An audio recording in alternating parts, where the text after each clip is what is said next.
Hi guys, welcome back to our channel. അപ്പം നമ്മൾ ഇന്ന് ചെയ്യാൻ പോകുന്ന ഒരു ബ്രെഡും ജാം വെച്ചിട്ടുള്ള വട്ടത്തിലുള്ള ഹാക്കാണ്. നമുക്ക് ഹാക്കിലേക്ക് കിടക്കാം. ഫസ്റ്റ് തന്നെ ഒരു പാത്രം നമ്മുടെ ബ്രെഡും വേണം. ബ്രെഡ് നമുക്ക് ആദ്യം പൊട്ടിക്കുക. ഫസ്റ്റിലുള്ള നമുക്ക് വേണ്ട, കാരണം അതൊരു ബാക്കിലതാണ്. കഴിക്കാനൊക്കെ പറ്റും, ടേസ്റ്റിയാണ്. അപ്പം നമ്മൾ ഇത് നമ്മൾ എടുക്കുന്നില്ല, നമ്മളൊന്ന് മാറ്റി വെക്കുവാണ്. അടുത്ത വരുന്ന രണ്ടെണ്ണമാണ് നമുക്ക് വേണ്ടത്. അപ്പോൾ അടുത്ത വരുന്ന രണ്ടെണ്ണം അങ്ങോട്ട് കയ്യിലെടുക്കുക. അപ്പോൾ ഈ രണ്ടെണ്ണമാണ് നമുക്ക് കൈ കിട്ടിയത്, നല്ല ഷേപ്പിൽ ഗൈസ്. അപ്പോൾ നമ്മൾ ബ്രെഡ് എന്ന് പറയുമ്പോൾ വൈറ്റ് ബ്രെഡാണ് ബ്രെഡ് വന്നിട്ട് വൈറ്റ് ബ്രെഡാണ്. അപ്പോൾ ബ്രെഡ് നമ്മൾ മാറ്റി വെച്ചിട്ടുണ്ട്. അപ്പം നമ്മൾ ആ രണ്ട് ബ്രെഡ് കാണാൻ നല്ല ക്യൂട്ടായിട്ടുള്ളത്. അപ്പം ബ്രെഡ് നമ്മൾ മാറ്റി വെച്ച് ഒരു പാത്രത്തിലേക്ക് വെച്ചിട്ടുണ്ട്. അത് നമ്മളിവിടെ എടുക്കുന്ന ആച്ചി മിക്സഡ് ഫ്രൂട്ട് ജാമാണ് എടുക്കാൻ പോകുന്നത്. അപ്പം നമ്മൾ നമ്മൾ നോക്ക് വെള്ളം പോലെ ഇല്ലേ ജാമൊക്കെ കാണാനായിട്ട്, നമുക്ക് ഗുളു പോലെ ലൈറ്റ് വെച്ചിട്ടാണോ എന്ന് എനിക്കറിയില്ല, നല്ല ഗുളു പോലെ ഇരിക്കുന്നുണ്ട് എന്തായാലും. ആൻഡ് നമ്മൾ ബ്രെഡ് അച്ചാണം ചെയ്ത് കൊടുക്കുകയാണ്.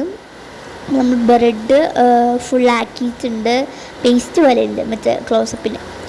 നമ്മൾ ബ്രെഡ് മറ്റേ ബ്രെഡ് ഒന്ന് ഒട്ടിക്കാനില്ല, അതിൻ്റെ മുകളിലൊന്ന് വെച്ച് കൊടുക്കുകയാണ്. നമുക്ക് വേണമെങ്കിൽ അതിൻ്റെ സൈഡിലൊക്കെ കൂടി ഒന്ന് ഡെക്കറേഷൻ വേണമെങ്കിൽ മാത്രം നമ്മൾ അച്ചാണം ചെയ്ത് കൊടുക്കുക. അയ്യോ, എൻ്റെ കയ്യിൽ എന്തെങ്കിലും വെച്ചതൊന്നും എനിക്കറിയില്ല. നമ്മൾ അച്ചാണം ബ്രെഡ് തേച്ച് വെച്ചിട്ടുണ്ട്. അതാണെങ്കിൽ നല്ല ടേസ്റ്റ് ആയിരിക്കും ഗൈസ്. എൻ്റെ കയ്യിൽ ഫുള്ളായിട്ടുണ്ട്. ആൻഡ് നമുക്ക് വട്ടത്തിലുള്ള ഹാക്കാണല്ലോ, അതുകൊണ്ട് തന്നെ നമുക്കൊരു കപ്പ് വേണം. ഇങ്ങനത്തെ കപ്പാണെങ്കിൽ നോക്കുമ്പോൾ വലുതാണ്, അത് ഞാൻ എടുത്ത് വെച്ചിരുന്നു. അപ്പോൾ ഈ കപ്പ് നമുക്ക് പറ്റില്ല. നമുക്ക് ഗ്ലാസ്സൊക്കെ നോക്കാം. ഗ്ലാസ് ആണെങ്കിൽ അതേ വട്ടി കിട്ടും. ഗ്ലാസ് കിട്ടാത്തതുകൊണ്ട് നമ്മൾ കപ്പ് എടുത്തിട്ട് നന്നായിട്ട് അങ്ങോട്ട് മുറിച്ച് കൊടുക്കുക. പ്രസ് ചെയ്തിട്ട് ഇത് വരേണ്ട കേസ്. കുറേ നേരത്തെ പരിശ്രമം കൊണ്ടാണ്. പരിശ്രമിച്ചില്ലെങ്കിൽ എന്ത് വേണമെങ്കിലും ചെയ്യാം.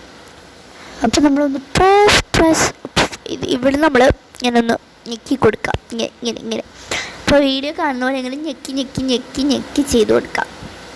ഇത് കഴിഞ്ഞു പോയൊരു ട്രെൻഡാണ് നമ്മൾ ചെയ്യാൻ. ആൻഡ് എത്ര നേരത്തെ പരിശ്രമം കൊണ്ടാണെന്ന് അറിയോ ഗായ്സ്. ഇതുപോലെ ഒന്ന് കിട്ടിയത് അതെടുത്ത് മാറ്റി വെക്കുക, അല്ലെങ്കിൽ തിന്നാൻ പറ്റും. സോ ടേസ്റ്റിയാണ് ഗായ്സ് എന്ന് എനിക്ക് തോന്നുന്നു. നമുക്കൊന്ന് ടെസ്റ്റ് ചെയ്ത് നോക്കാം. എൻ്റെ മോനി സൂപ്പർ സെറ്റ് സാധനം കേട്ടോ. നമ്മൾ ആ മൊട്ടത്തിൽ വെച്ച സാധനം എടുത്ത് വന്നിട്ടുണ്ട്. നമുക്കിതൊന്ന് കേക്ക് നോക്കാം. എൻ്റെ മോനെ സെറ്റ് സാധനം, എല്ലാവരും ഒന്ന് ഉണ്ടാക്കി നോക്കണം. ഇതാണ് നമ്മുടെ ബ്രെഡ് ഗൈസ്. എങ്ങനെയുണ്ടെന്ന് എല്ലാവരും കമൻറ്റ് ചെയ്യണം, എല്ലാവരും ചെയ്യണം. ബൈ, അടുത്ത വീഡിയോ കാണാം. അടുത്ത വീഡിയോയുമായി എന്തായാലും